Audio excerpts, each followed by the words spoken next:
Les enjeux écologiques et climatiques trouvent aujourd'hui une résonance mondiale et nous obligent à interroger la capacité de nos sociétés à coexister avec une planète vivante et viable. Nous allons explorer ici un site singulier du Val d'Oise.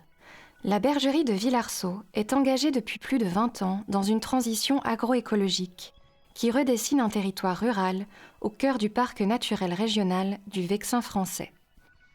Ici sont expérimentées d'autres manières de produire, de consommer et de travailler collectivement en valorisant et en préservant les ressources naturelles du territoire.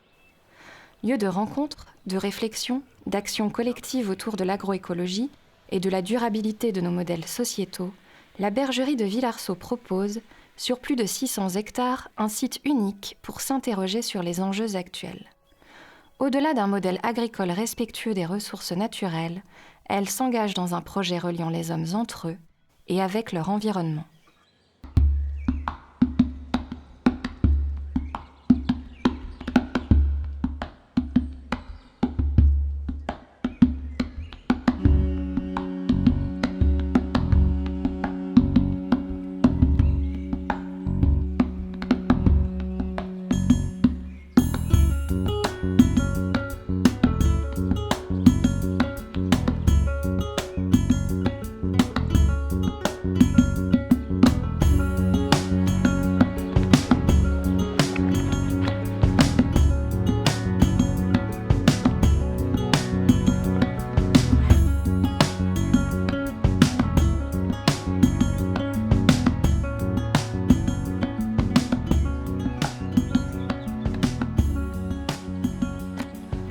Démarrons ici par une exploration, un tour de plaine, à l'échelle du promeneur à travers champs, le long des chemins buissonniers et des lisières de haies.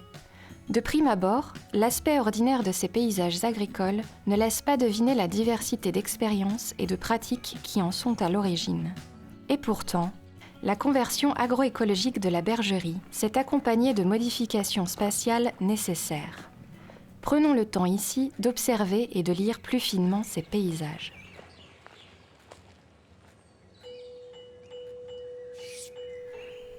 La légère déclivité du plateau permet de découvrir une succession de parcelles en lanières bordées par des bandes enherbées ou par des haies. La première est rythmée par des arbres de haut jet et des sujets buissonnants. On comprend qu'elle a été exploitée par recépage, alors que la seconde a un port plus homogène. Au loin, le long des clôtures, une végétation spontanée se développe. Enfin, à l'arrière-plan, on trouve une lisière et un horizon boisé, omniprésent à Villarceau. Ce qui marque ici, c'est l'association de l'arbre sous différentes formes. Haies, isolés, forestiers, avec des parcelles agricoles. On est donc sur un espace productif où l'arbre est très présent.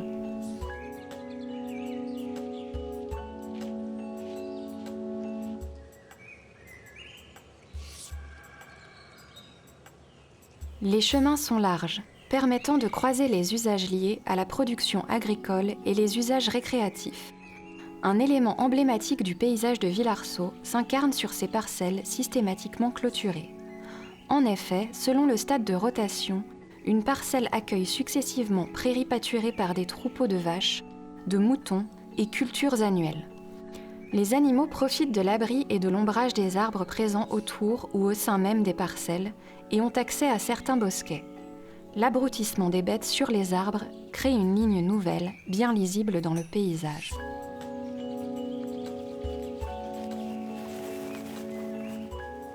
En plaine, c'est-à-dire sur le plateau cultivé, on voit une diversité de surfaces labourées, en herbe, cultivées de céréales ou de légumineuses.